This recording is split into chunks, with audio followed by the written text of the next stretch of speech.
नमस्कार. आजच्या या सखोल विश्लेषणाच्या प्रवासात आपण एक अशा विषयावर चर्चा करणार आहोत जो म्हणजे वरवर पाहता खूप सोपा वाटतो, पण वास्तवात तो आपल्या अस्तित्वाच्या एकदम मुळाशी जाणारा असा विषय आहे. हो, नक्कीच. आणि सुरुवातीलाच सांगायचं तर हा विषय आजच्या धकाधकीच्या जीवनात खूपच महत्वाचा ठरतो. अगदी.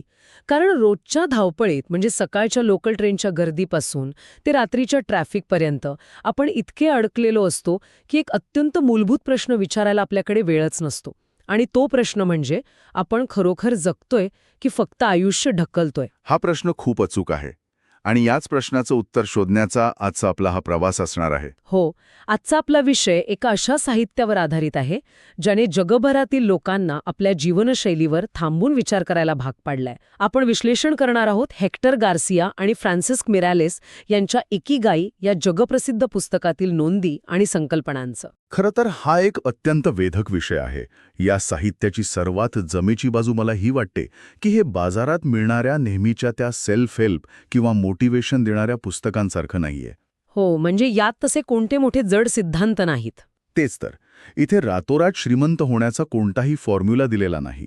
या विश्लेषणाचं मुख्य ध्येय हेच आहे की मानवी आयुष्याला खऱ्या अर्थाने अर्थ कसा मिळतो याचा शोध घेणे. लेखकांनी जपानमधल्या लोकांच्या, विशेषतः ओकिनावामधील लोकांच्या खऱ्याखुऱ्या आयुष्यात डोकावून हे अनुभव गोळा केलेत. पण हे करत असताना आपण या साहित्याकडे केवळ एक आदर्श जीवनशैली म्हणून न बघता त्यातील व्यावहारिक पैलूंचे तटस्थपणे परीक्षण करणेही तितकंच गरजेचं आहे. हे एक महत्त्वाचं निरीक्षण आहे. जेव्हा आपण या पुस्तकाच्या नोंदी वाचायला घेतो तेव्हा सुरुवातीला हा एक यशाचा मंत्र वाटू शकतो. आपण रोजच्या आयुष्यात ज्या सोमवारच्या त्रासापासून ते शुक्रवारच्या सुटकेपर्यंत जगतो त्या चक्रात आपण कुठेतरी अडकलो आहोत असं आपल्याला सतत वाटत असतं. अगदी बरोबर. आपण फक्त वीकेंडची वाट बघत असतो. हो, पण जपानमधल्या एका विशिष्ट बेटावर लोक 100 वर्षांपेक्षा जास्त आयुष्य अत्यंत आनंदाने आणि उत्साहाने जगत आहेत हे वाचल्यावर साहजिकच कुतूहल निर्माण होतं. तिथे 100 ओलांडलेले अनेक सेंटेनेरियन्स अतिशय सक्रिय आयुष्य जगत आहेत. हे कसं आणि का शक्य आहे हे समजून घेण्यासाठी आपल्याला आधी इकिगाई या शब्दाच्या मुळाशी जावं लागेल. नक्कीच. एकिगाई हा मूळ शब्द जपानी संस्कृतीतून आला आहे. एकी म्हणजे जीवन किंवा जगणे आणि गाई म्हणजे मूल्य किंवा अर्थ. सोप्या भाषेत सांगायचं तर आपल्याच जगण्याचं कारण. रोज सकाळी झोपेतून उठण्यासाठी आपल्याला जी गोष्ट प्रवृत्त करते ती गोष्ट म्हणजे आपला एकिगाई. म्हणजे आपल्याला सकाळी अंथरुणातून बाहेर पडायला लावणारी प्रेरणा. अगदी तसंच. आणि जेव्हा आपण हा विचार करतो तेव्हा साहजिकच एक प्रश्न उभा राहतो की आजच्या आधुनिक आणि वेगाने बदलणाऱ्या जगात आपली स्वतःचे जगण्याचे कारण काय आहे. ओकिनावाच्या लोकांच्या दीर्घायुष्यामागील रहस्य शोधताना लेखकांनी त्यांच्या जीवनशैलीचा खूप जवळून अभ्यास केला आणि त्यातून एक अत्यंत धक्कादायक बाब समोर आली. ती म्हणजे ओकिनावामध्ये रिटायरमेंट किंवा निवृत्ती ही संकल्पनाच अस्तित्वात नाही. पण इथे एक मोठा विरोधाभास दिसतो नाही का. म्हणजे आधुनिक जगात आपण सर्वजण निवृत्तीचेच स्वप्न पाहतो. वयाची 60 वर्ष पूर्ण झाली की आरामात जीवन जगण्याची आपली संकल्पना असते. शिवाय जर कोणी निवृत्तच झालं नाही तर आधुनिक कॉर्पोरेट जगात तरुण पिढीला नोकऱ्या आणि संधी कशा मिळतील. हा एक अत्यंत रास्त आणि व्यावहारिक प्रश्न आहे. पण इथे आपल्याला काम या शब्दाचा अर्थ नव्याने समजून घेणं आवश्यक आहे. ओकिनावाच्या लोकांचे काम म्हणजे सकाळी 9 ते संध्याकाळी 5 या वेळेत कॉर्पोरेट ऑफिसमध्ये जाऊन टार्गेट्स पूर्ण करणे नव्हे. अच्छा, म्हणजे त्यांच्या कामाचं स्वरूप वेगळं असतं. हो, त्यांच्यासाठी काम म्हणजे अशी एखादी कृती जी त्यांच्या अस्तित्वाला अर्थ देते. ते लोक त्यांच्या शेवटच्या श्वासापर्यंत काही ना काही अर्थपूर्ण कृती करत राहतात. कोणी शेती करतं, कोणी बागकाम करतं, कोणी मासेमारी करतं, तर कोणी पारंपरिक हस्तकला किंवा विणकाम करतं. म्हणजे ते कोणाची नोकरी अडवून बसत नाहीत. अगदी बरोबर. ते स्वतःच्या कौशल्यातून समाजाला काहीतरी मूल्य देत राहतात. आधुनिक जगात काम आणि वैयक्तिक आयुष्य या दोन वेगळ्या वेगळ्या गोष्टी मानल्या जातात. आपण सतत वर्क लाईफ बॅलन्सबद्दल बोलतो, पण ओकिनावाच्या लोकांसाठी त्यांचं काम हे त्यांच्या जगण्यापासून वेगळं नसतं. तो त्यांच्या अस्तित्वाचा आणि आनंदाचा एक अविभाज्य भाग असतो. यावरून मला एक गोष्ट प्रकर्षाने जाणवते की कामाला ओझं मांडण्याची आपली जी आधुनिक मानसिकता आहे आणि ओकिनावामधील लोकांचा कामाला जीवनाचा नैसर्गिक प्रवाह मांडण्याचा जो दृष्टिकोन आहे यात खूप मोठी तफावत आहे. आपण महिन्याचा पगार मिळवण्यासाठी किंवा EMI भरण्यासाठी केलेली एक तडजोड म्हणून कामाकडे बघतो. म्हणूनच आपल्याला त्यातून लवकरात लवकर निवृत्त व्हायचं असतं. हो, हे आजच्या जगाचं भीषण वास्तव आहे. मग आता हा आपला स्वतःचा एकिगाई नेमका शोधायचा कसा? साहित्यामध्ये 4 घटकांच्या संगमाची जी सुप्रसिद्ध मांडणी केली आहे, ज्याला 4 सर्कल कन्सेप्ट म्हणतात, ती आपण थोडी सविस्तर समजून घ्यायला हवी. हो, नक्कीच. ती संकल्पना खूप महत्वाची आहे. तर हे 4 प्रश्न आहेत. पहिलं म्हणजे आपल्याला काय करायला आवडते? दुसरं, आपण कशात चांगले आहोत? तिसरं, जगाला कशाची गरज आहे? आणि चौथं, ज्यातून आपल्याला उत्पन्न मिळू शकतं. पण मला सांगा, हे सगळे एकाच वेळी मिळवणं खरोखर शक्य असते का? हाच तर या संकल्पनेचा गाभा आहे आणि तो समजून घेणं अत्यंत आवश्यक आहे. अनेकदा लोक फक्त ही 4 वर्तुळे पाहतात आणि गोंधळून जातात. आपण या 4 घटकांच्या छेदांचं म्हणजे इंटरसेक्शन्सचं विश्लेषण करूया. समजा एखाद्या व्यक्तीकडे असं काम आहे जे करायला तिला खूप आवडतं आणि ती त्यात खूप चांगलीही आहे. यातून पॅशन किंवा आवड निर्माण होते. हो, म्हणजे तो व्यक्ती आनंदी नक्कीच असेल. बरोबर. पण जर जगाला त्याची गरज नसेल किंवा त्यातून पैसे मिळत नसतील तर ती व्यक्ती आनंदी असेल पण आर्थिकदृष्ट्या कायम अस्थिर राहील. आता दुसरी परिस्थिती पाहूया. जर आपण एखाद्या कामात खूप चांगले आहोत आणि त्यातून आपल्याला भरपूर पैसाही मिळतोय, पण ते काम करायला आपल्याला मनापासून आवडत नाही. हे तर आजच्या कॉर्पोरेट जगातील एक अत्यंत सामान्य चित्र आहे. तेच. यातून माणसाला आर्थिक सुरक्षितता आणि आराम नक्की मिळतो, पण आतून कुठेतरी एक भयंकर रिकामेपण किंवा एक प्रकारची पोकळी जाणवत राहते.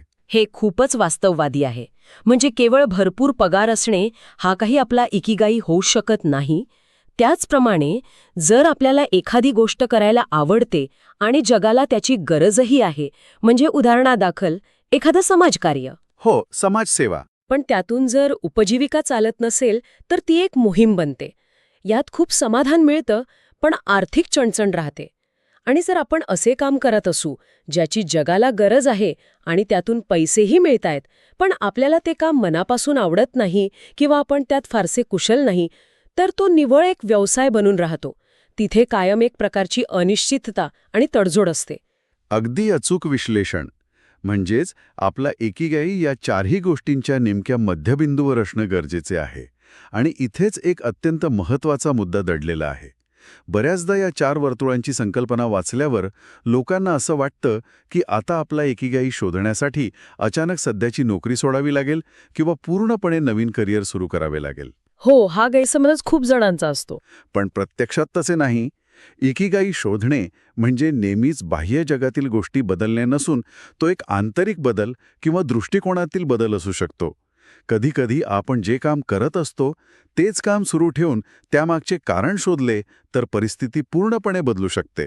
हे थोडं आणखी स्पष्ट करण्यासाठी मला वाटतं आपण एक सॉफ्टवेअर इंजिनिअरचं उदाहरण घेऊया.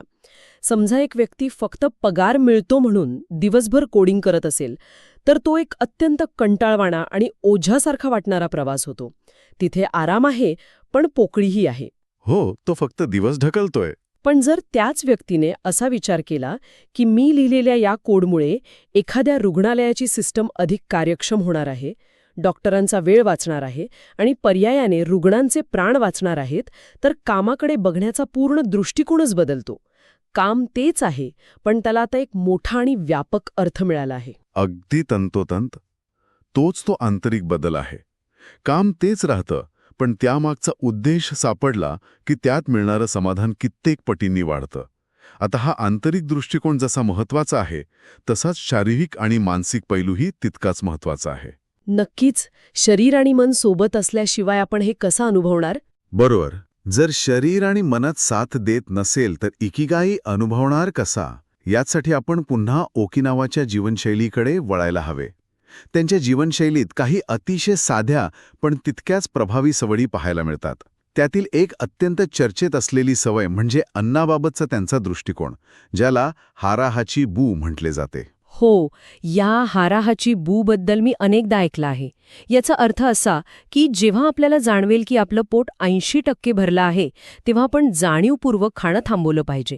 आपण सहसा ताटात अन्न उरलं नाही पाहिजे किंवा पोट अगदी गच्च भरेपर्यंत खाण्याची सवय ठेवतो. हो, आपली सवयच असते ताट संपवण्याची. पण हे लोक थोडी भूक शिल्लक असतानाच जेवण थांबवतात. यामुळे त्यांच्या शरीराला अन्न पचवण्यासाठी कमी ऊर्जा खर्च करावी लागते आणि पचनसंस्थेवर ताण येत नाही. साहजिकच यामुळे त्यांचं आयुष्य आणि आरोग्य दोन्ही सुधारतं. या आहाराच्या सवयीसोबतच आपल्याला इथे एक समीक्षक म्हणूनही या साहित्याकडे पाहावे लागेल. ओकिनावाचे लोक दीर्घायुषी आहेत यामागे फक्त हारा हाचिबू किंवा इकिगाई हे दोनच घटक नाहीत. जर आपण वैज्ञानिक दृष्टिकोनातून पाहिले तर तिथे त्यांच्या सभोवतालचे हवामान, प्रदूषणमुक्त निसर्ग, त्यांचे जेनेटिक्स आणि वर्षानुवर्षे चालत आलेली त्यांची पारंपरिक जीवनशैली यांचाही खूप मोठा वाटा आहे. हे मान्य करावंच लागेल की सगळ्याच गोष्टी फक्त एका तत्त्वज्ञानावर अवलंबून नसतात. हो, या साहित्यामध्ये अनेकदा या गोष्टी थोड्या दुर्लक्षित करून इकिगाईला जास्तच रोमॅन्टिक किंवा आदर्श स्वरूपात मांडले गेले आहे असे वाटू शकते. पण तरीही आपण त्यांच्या सामाजिक रचनेकडे दुर्लक्ष करू शकत नाही, विशेषतः मोआई नावाची त्यांची सामाजिक पद्धत. मोआई म्हणजे त्यांचे आयुष्यभराचे मित्रांचे गट, बरोबर? आजच्या काळात जिथे हजारो फेसबुक आणि इंस्टाग्राम फ्रेंड्स असूनही लोक प्रचंड एकाकी आहेत, तिथे ही मोआईची संकल्पना खरोखरच विचार करायला लावणारी आहे. अगदी बरोबर. हा विरोधाभास आज खूप प्रकर्षाने जाणवतो. ओकिनावामध्ये हे गट एकमेकांना सुखदुःखात भक्कम भावनिक आणि प्रसंगी आर्थिक आधारही देतात. एकाकीपणा हा आधुनिक जगातील सर्वात मोठा आणि मूक आजार बनत चालला आहे. पण तिथे हा सामाजिक आधार त्यांना मानसिकदृष्ट्या अत्यंत सुरक्षित आणि आनंदी ठेवतो. हा सामाजिक आधार आणि मानसिक शांतता त्यांना एका अत्यंत महत्त्वाच्या मानसिक अवस्थेत पोचण्यास मदत करते. आणि ती अवस्था म्हणजे फ्लो. मिहाय चिक्सेंटीमिहाय या मानसशास्त्रज्ञाने मांडलेल्या या संकल्पनेचे या पुस्तकात अत्यंत सुंदर विश्लेषण केले आहे. फ्लोची अवस्था ही खरंच खूप अद्भुत असते. होय. फ्लो म्हणजे काय तर जेव्हा आपण एखाद्या कामात इतके मग्न होतो की आपल्याला वेळेचे, स्थळाचे आणि स्वतःच्या अस्तित्वाचेही भान राहत नाही. ही एक प्रकारची ध्यानाचीच अवस्था असते. ही फ्लोची अवस्था अनुभवणे हे आजच्या स्मार्टफोनच्या आणि सततच्या नोटिफिकेशन्सच्या जगात खूप कठीण झाले आहे. आपण एकाच वेळी 4 गोष्टी करण्याचा प्रयत्न करतो. टीव्ही बघत जेवण करणे, मीटिंगमध्ये असताना ईमेल्स चेक करणे. आपण सतत विचलित होत असतो. हो, त्यामुळे आपण कधीच पूर्णपणे एका गोष्टीवर लक्ष केंद्रित करू शकत नाही. पण आपण असे अनुभवले असेल की जेव्हा आपण एखादे आवडीचे काम करतो, मग ते चित्र काढणे असो, एखादं पुस्तक वाचणे असो किंवा अगदी बागेत झाडांची निगा राखणे असो, आणि सलग 2-3 तास कसे निघून गेले हे आपल्याला समजतच नाही. तीच ती फ्लोची अवस्था असावी. हे अगदी योग्य उदाहरण आहे. आणि फ्लोची अवस्था अत्यंत महत्त्वाची आहे, कारण याच अवस्थेत बहुधा आपला इकिगाई दडलेला असतो. जेव्हा आपण वर्तमान क्षणात पूर्णपणे एकरूप होतो तेव्हा आपल्या मनातील भूतकाळाच्या चिंता आणि भविष्याची भीती दोन्ही नाहीशा होतात. केवळ ते काम आणि आपण एवढेच शिल्लक राहते. म्हणजे ओकिनावाचे लोक त्यांच्या रोजच्या जगण्यातच हा फ्लो शोधतात. हो, ओकिनावाचे लोक त्यांच्या छोट्या छोट्या कामांमध्येही हा फ्लो अनुभवतात. मग ते अगदी साधं चहा बनवण्याचे काम का असेना. याउलट आधुनिक जगात आपण प्रोडक्टिव्हिटी आणि मल्टीटास्किंगच्या मागे धावत आहोत आणि याच धावपळीतून बर्नआउटची समस्या निर्माण होत आहे. आजकाल बर्नआउट हा शब्द कॉर्पोरेट क्षेत्रात खूपच सामान्य झाला आहे.